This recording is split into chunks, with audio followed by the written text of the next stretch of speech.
Welcome to today's webinar, our special session spotlights. We're going to be focusing a lot on the career support offered by Westcliff. So we have folks from the career services team and as well as admissions. We're going to have a live Q&A with both of these teams. And we are going to have some FAQs at the end of the presentation that we do see pretty commonly among students or prospective students coming in. So we do really welcome you to kind of put in your questions into our Q&A feature, but also do keep in mind that your questions may be answered throughout the course of the presentation. So do feel free to ask questions, but also make sure that you're checking into the Q&A. Now, we do have a limited amount of time, so if your question isn't answered, us at the Go Elite team will be happy to answer your questions in our consultations. You can scan the QR code on the left for WhatsApp consultations and on the right for WeChat consultation in Chinese. Moving on. So who are we? So Go Elite, we are an education consulting agency in Pasadena, California, not too far from Westcliff, but not too close either.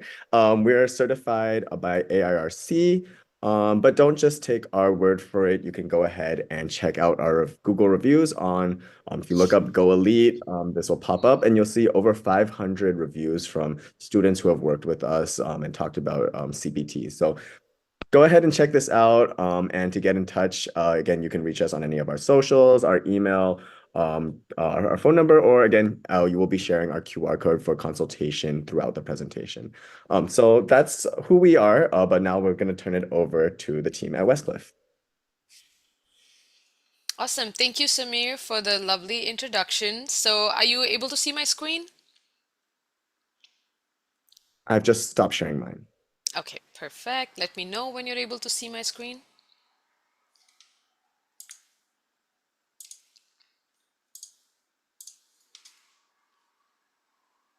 Perfect. All right, we're Okay. good. Okay, awesome.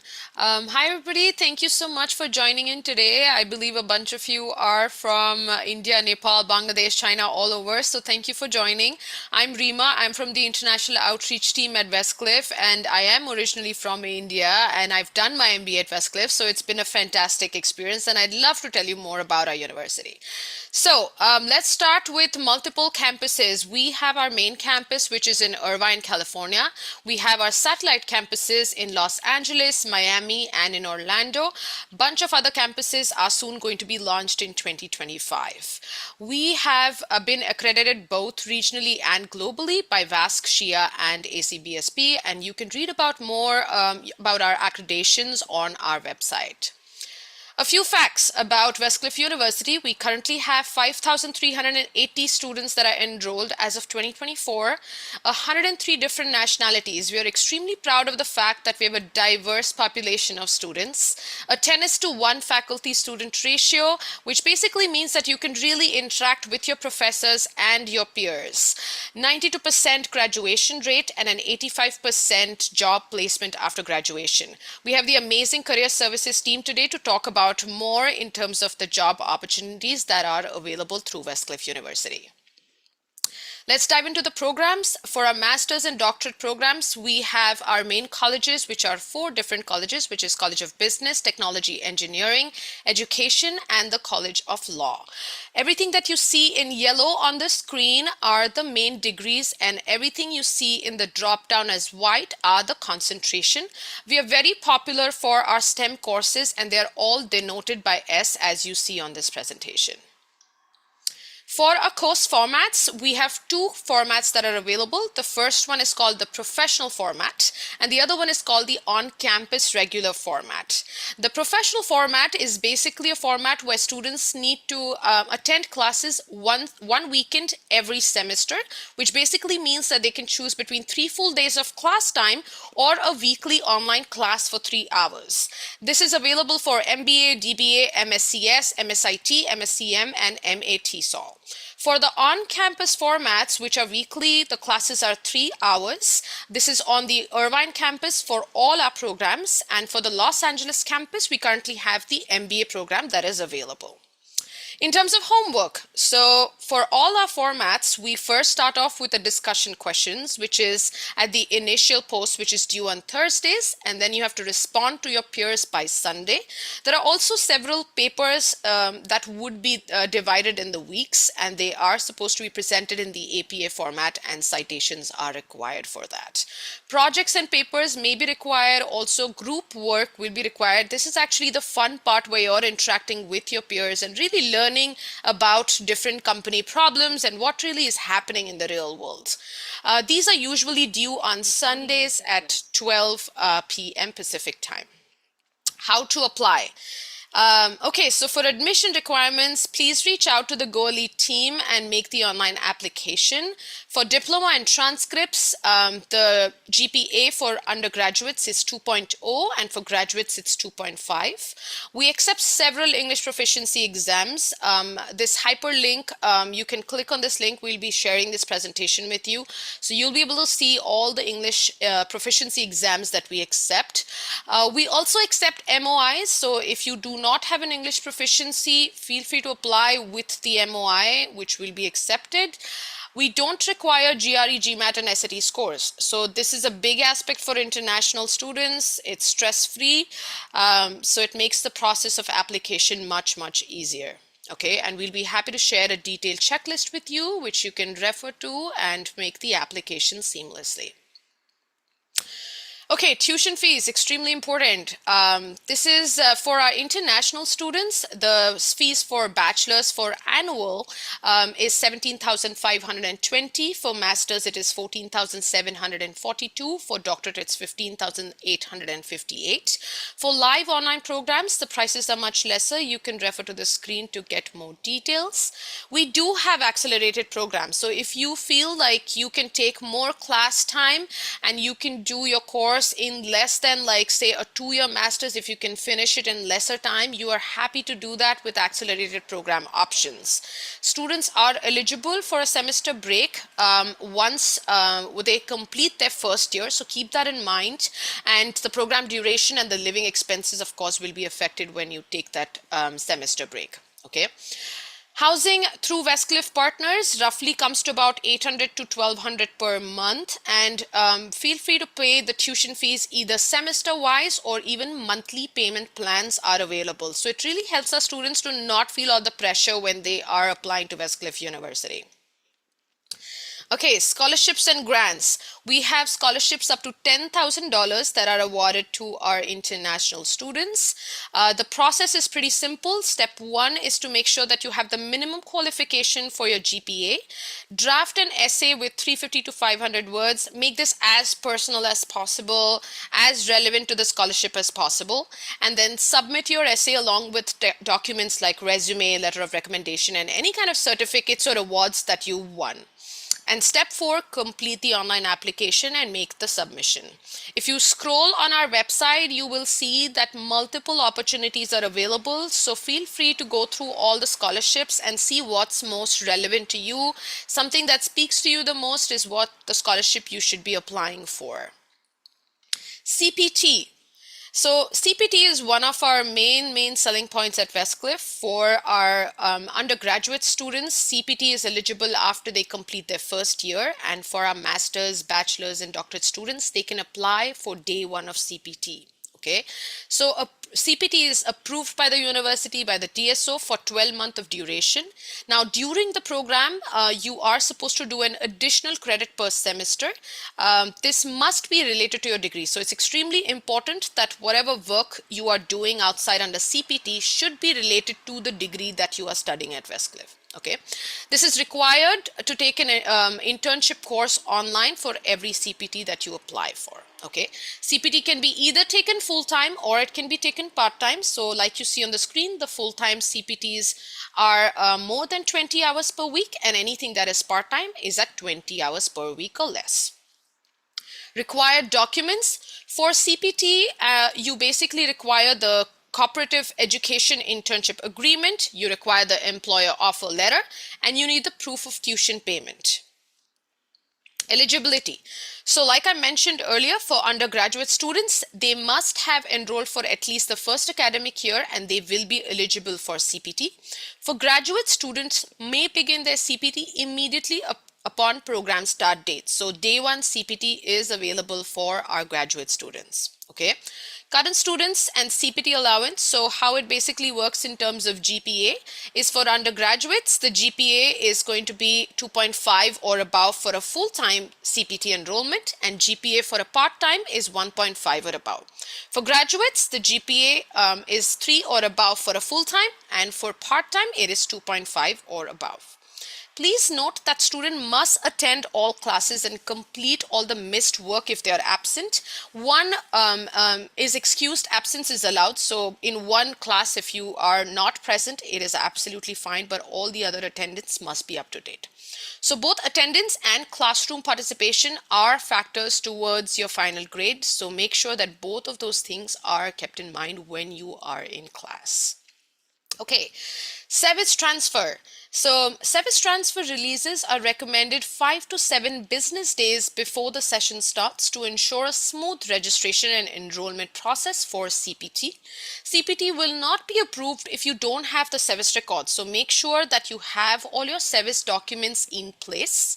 During your advisory session, all the applicants can discuss with the transfer, the service, with their admission advisor. So make sure that you are constantly in touch with your advisor regarding everything to do with your CPT or service record transfers. Okay.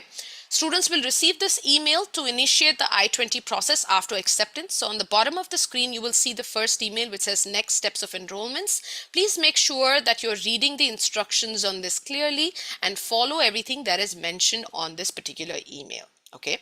The second part is that the school code can be found in this email which says important instructions to request your I-20 on acceptance letter.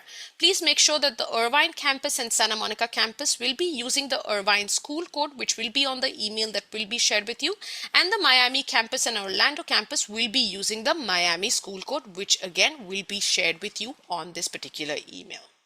Okay. Now, if you have more questions on CPT and OPT, which I'm certain you will, please make sure that you are reaching out and being in touch with your admissions advisor. They are the people who will guide you through the process and will exactly tell you what needs to be done. Okay, so now let's go over a quick timeline on what the process is. So first is you will apply online, you will apply through GoElite. An admission advisor will be immediately attached to you. You will be able to access your application through the portal. Second part is the admissions. This is where you will submit all your required documents, all your transcripts will be evaluated. We will go through the process of acceptance committee and you will receive an acceptance letter.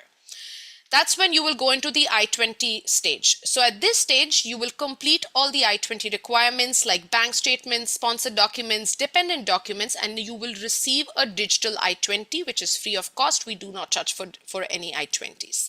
The next step is the service transfer, if this is applicable to you, because I know a few of them are new and incoming students. So in case you have a service transfer which is required, refer to the previous emails that I shared with you and make sure that you are submitting everything at least a week prior to your start date. Okay.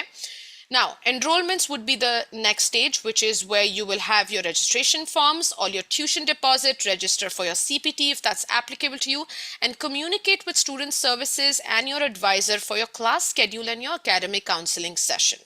Please stay in touch with your academic advisor through the entire process, okay? And then comes the final stage where you're registered and you will attend an NSO which happens 2 weeks prior to the start date. Why choose Westcliff University? A quick recap. So payment plans are available. Scholarships for international students are available. We have attractive locations like we have our main campus in Irvine. We have multiple campuses across LA and Orlando.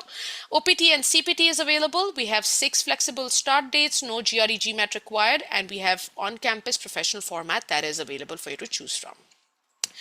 Okay, now I'm going to pass on to Tracy, who's going to be talking about career services and the alumni affairs that we have at Westcliff University. Over to you, Tracy. Well, thank you so much, Reema. That was excellent. Wow, so much information. Hi, everybody. My name is Tracy Palacios. I am an Executive Career Service Manager here at Westcliff University. I've been here for about 3 years, but I've been involved in education and recruiting for 20 plus years. It's such a pleasure to be here today. Here you can see the team that we have. We also have Rigo here, who is our Career Service Center manager. There's Rigo. And just to let you know, we are all super passionate about working with our students. Next slide. So we really are here to service you from the day that you join Westcliff University up until you graduate and beyond, right? So what we do initially is that I would say that about 90% of all our initial meetings would be resume revision. The US does things a little different. It needs to be on an ATS tracking system. They're a little boring than the European resume, no pictures, no flash, no interest. So we take you through that resource and help you revise the best resume possible so that it does pass the ATS tracking system and it does lend into the HR manager's hands so you do get that interview. We also go through our job search strategies. This is super important because there are a number of different platforms that you can use while looking for a job here in the US, and we will review those with you. Mock interviews is really popular with our international students. What we do with that, if you have a special interview coming up or maybe just a first time interview, we will actually schedule time with you for 45 minutes and actually role play with you on how to interview. We have access to questions that possibly will be asked, and we will sit down and go through a mock interview with you. What's helpful about that is that, after you answer the questions and we've gone through the mock interview, we'll gently tell you how maybe it could have been done better or what the company's looking for. So it really just sharpens your skills. Our one-on-one meetings with our advisors, it's important to note that we are a service entity. So we wait for the student to reach out to us because not all students need our service.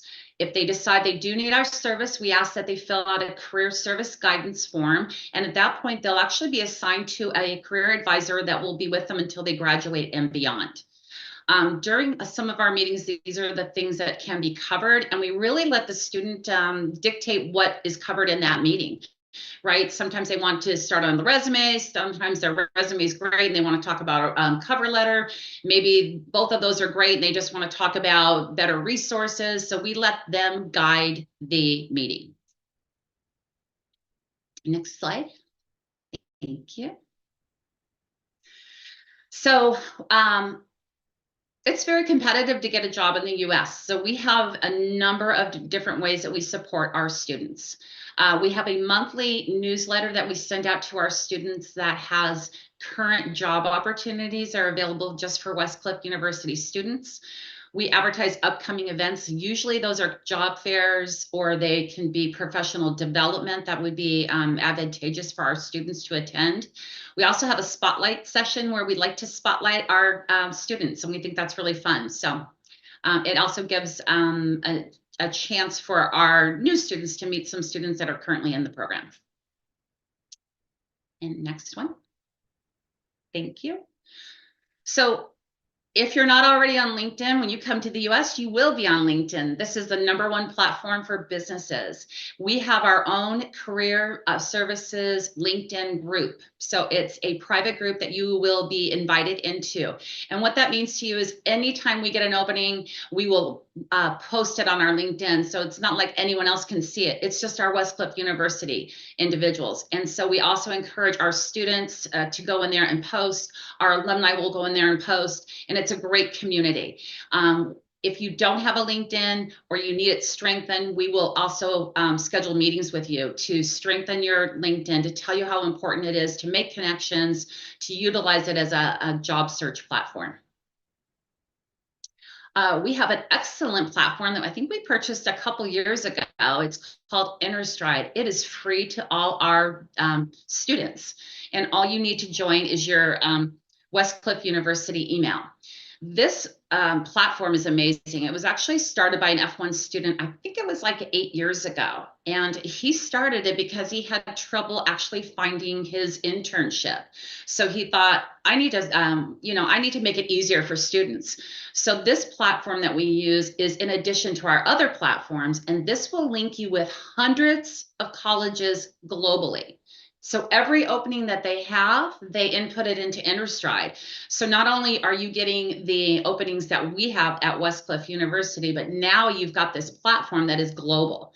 I also want to point out they have excellent webinars on H-1B, how to apply for H-1B if you want your green card.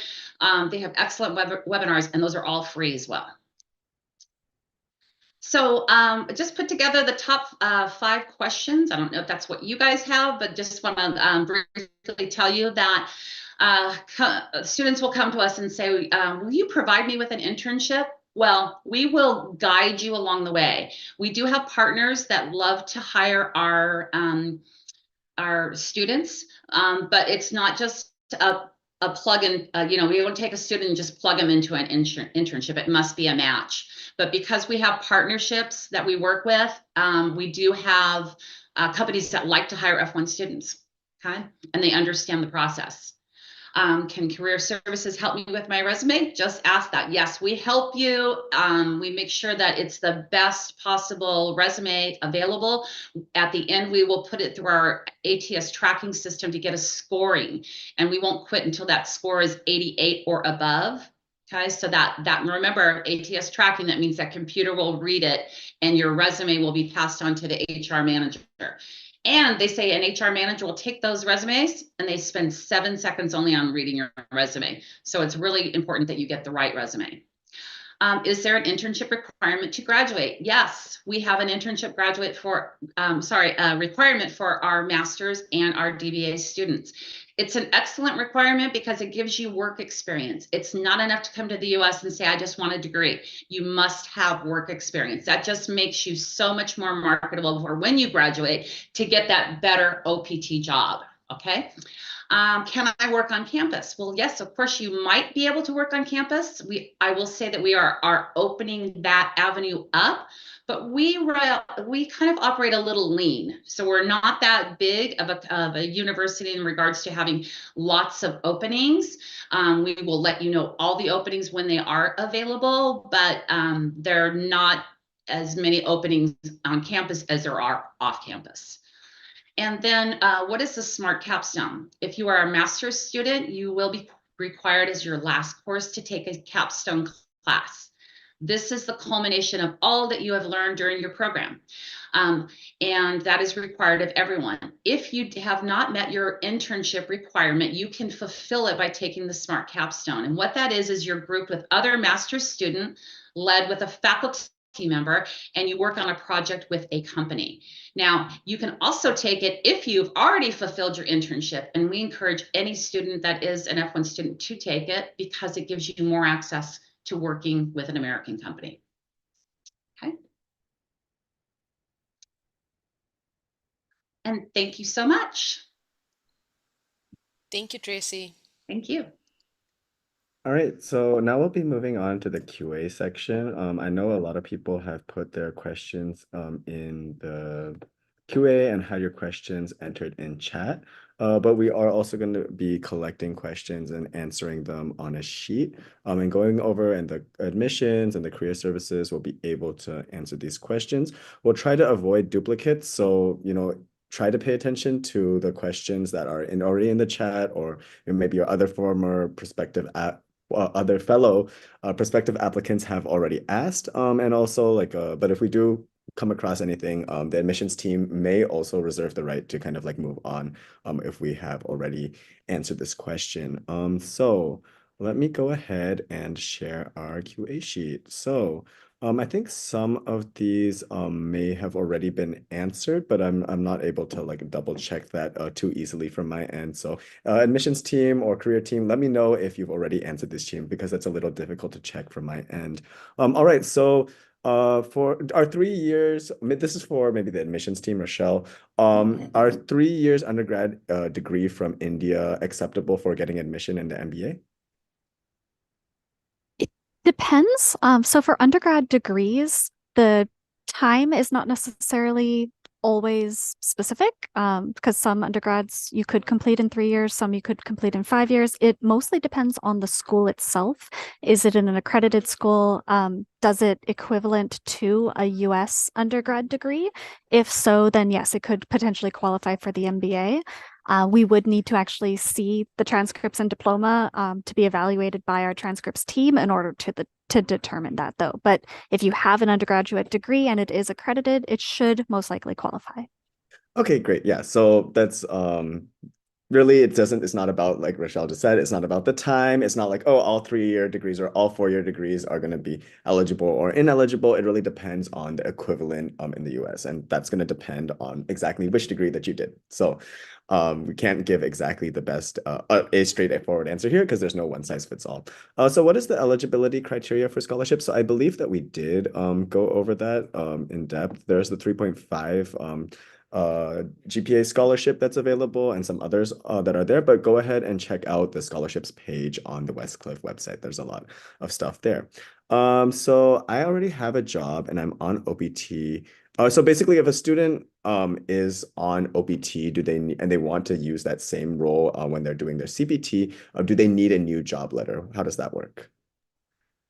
So you wouldn't need a new job. You can continue your current job. If you're currently on OPT and you decide to start a new program with us, you would just apply, get accepted, and then you can apply for CPT with us. There is usually a gap when you are transferring your record from your current school to us. So you will have to stop working usually for about a week or so during that transfer process, but you can continue your current job. We do need an updated letter, yes, from your current job saying that you are still employed. So if you've been working for them for 5 years, we do need a current letter saying as of 2024, so and so is still employed with us, yes, but it doesn't need to be a new job. Okay, yep. So that's a very common case for people to do OPT and kind of continue on CPT. You will need an updated job letter.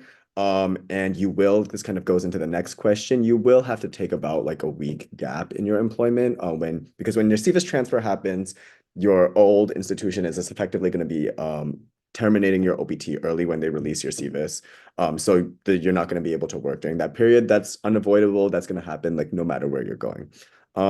Next question, I can just quickly answer. CPT, curricular practical training, I think we kind of been talking about that, is a work authorization granted to jobs or internships that are related to the coursework that you're completing at authorized programs. Next question, I guess the question number 6, how strict is the attendance requirement for the professional format? So I'm not sure if I entirely understand the question. Is it true I have to attend at least one class per semester in order to success in the class?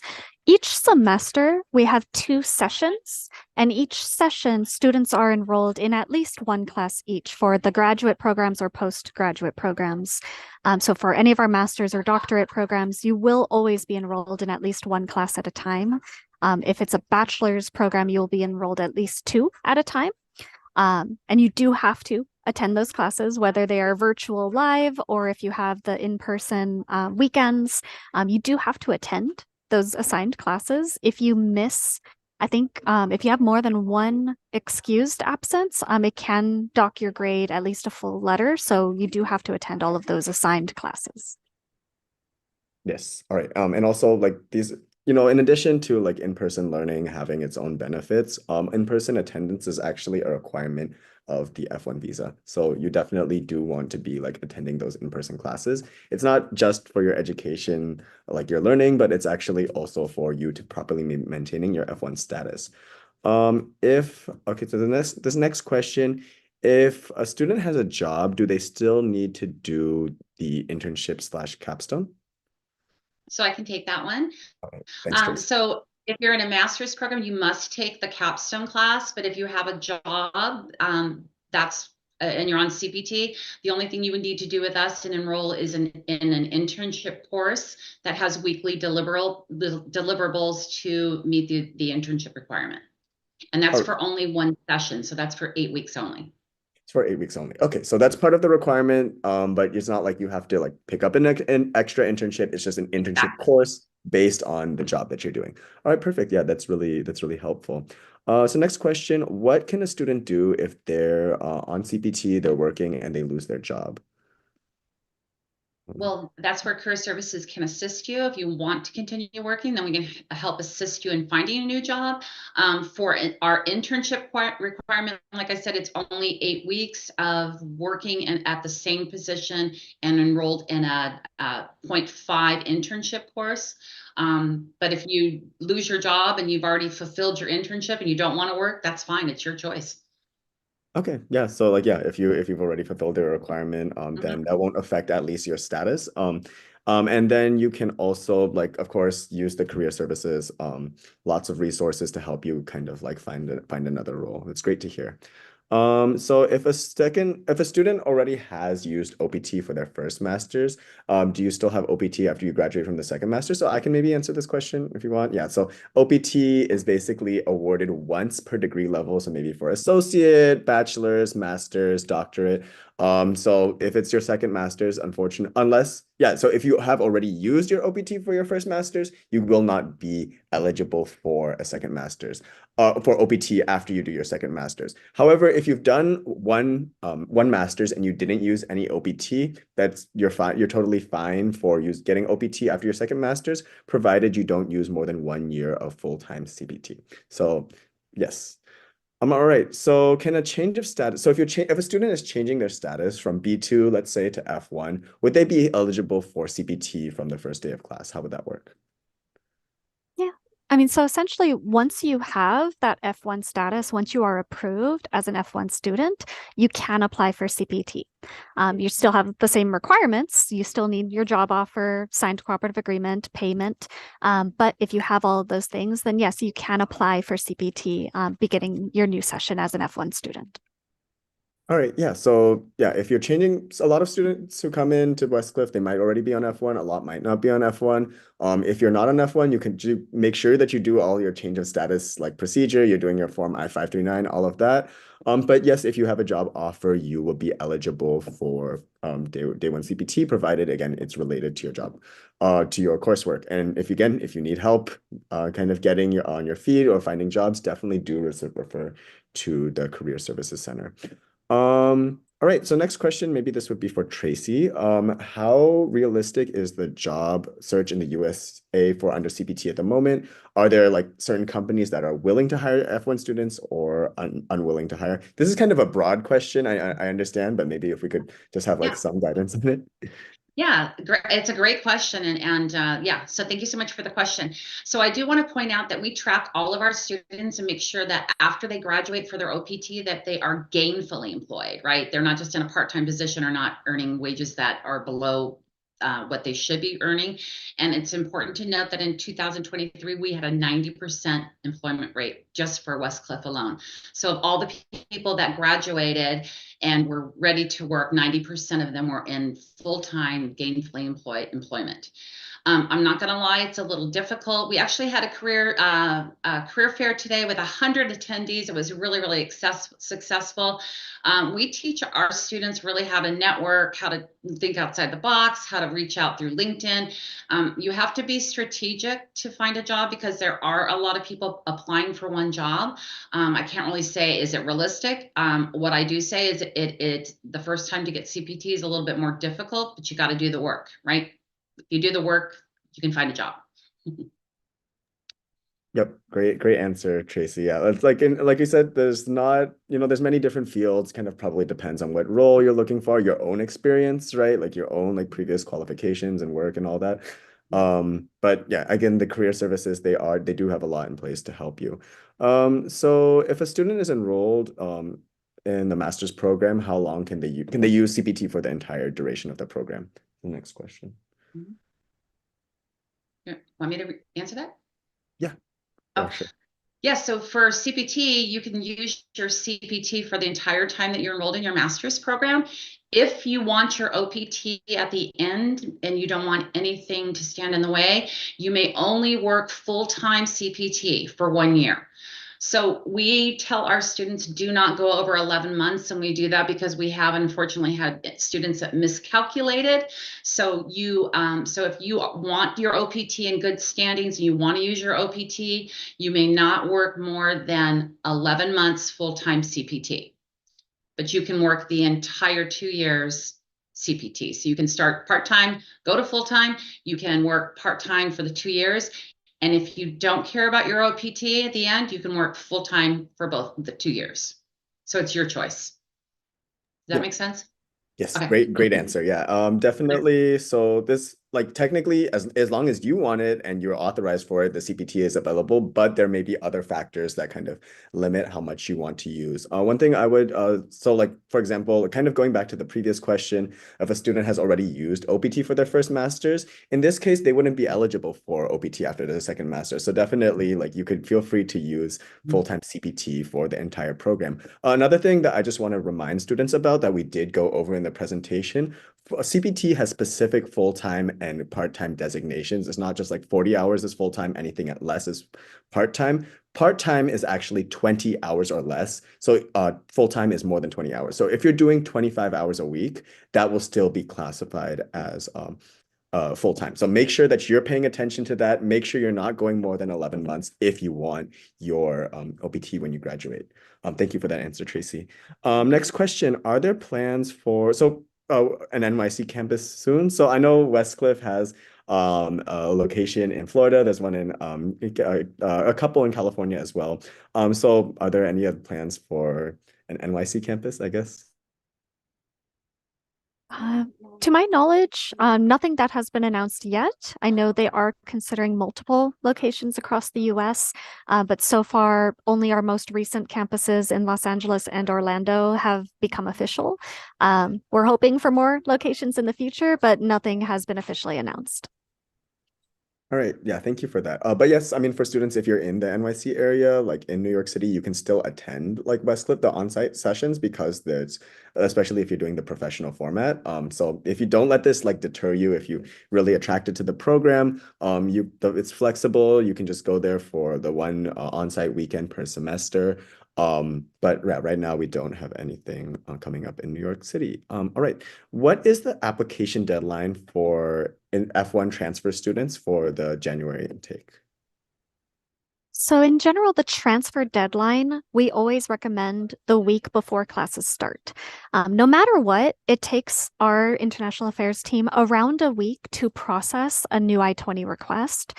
And so if you were hoping to get your new I-20 from us when classes start, like that first or second day of class, then that 1 week processing time would start the week before.